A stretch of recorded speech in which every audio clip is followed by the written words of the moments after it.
Alors, vous êtes le directeur du Pépite Osez de Grenoble. On va commencer par décrypter Pépite. Pôle entrepreneuriat pour le transfert, l'innovation, pôle étudiant. Pour le transfert, l'innovation et l'entrepreneuriat. Et le fameux Osez avec un Z? Eh bien, c'est une manière de nous distinguer parce que entreprendre, c'est d'abord oser. Et on a voulu mettre ce Z pour nous permettre de trouver notre adresse sur le site web très facilement. Donc, pour ceux qui cherchent des informations sur ce sujet, faites Oser avec un Z. Grenoble. Alors, l'idée de Geneviève Fioraso, secrétaire d'État de l'enseignement supérieur et de la recherche, c'est de découvrir les éventuels Mark Zuckerberg, le créateur de Facebook, qui était étudiant à l'époque. Il s'agit bien de ça?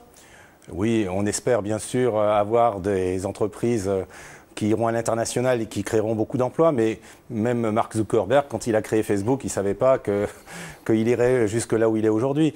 Aujourd'hui, on s'adresse à tous les étudiants à partir du niveau bac qui souhaitent créer une entreprise pendant qu'ils sont étudiants ou juste après leurs études. Alors, comment vous les aidez concrètement ?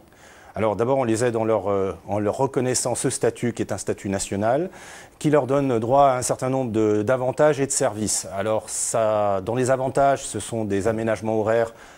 On n'a rien inventé, c'est à l'instar des sportifs de haut niveau, donc des aménagements horaires, des césures, la possibilité aussi de faire leur projet de fin d'études dans leur entreprise en création. On leur propose de les héberger dans un espace de coworking où ils vont se retrouver entre étudiants avec des projets très variés et s'entraider. On leur propose aussi d'être accompagnés par 2 tuteurs, un tuteur enseignant et un tuteur entrepreneur, et de bénéficier de cours très pratiques en fonction de leurs projets et de leurs besoins. Alors, quel type de projet? Vous disiez très varié il y a 2 secondes. Ce n'est pas forcément à base de nouvelles technologies, des logiciels, des applications. Quel type de projet en fait? Il y a absolument de tout.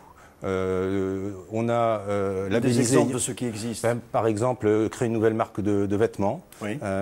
Il y a des projets bien sûr technologiques, il y a des projets sur la rénovation de l'habitat, il y a des projets portant sur de l'innovation de services par exemple. Il y a vraiment de tout et il y a aussi tous les niveaux, il faut bien le dire. Il y a des étudiants qui sont de niveau licence, et puis il y a aussi des docteurs, et on a des étudiants qui sont issus des filières scientifiques, mais aussi des filières de gestion. C'est une particularité française? C'est nouveau ce statut, c'est une première mondiale, et d'ailleurs j'ai eu l'occasion d'aller à des congrès européens où j'ai pu le présenter. Ça intéresse beaucoup d'autres pays.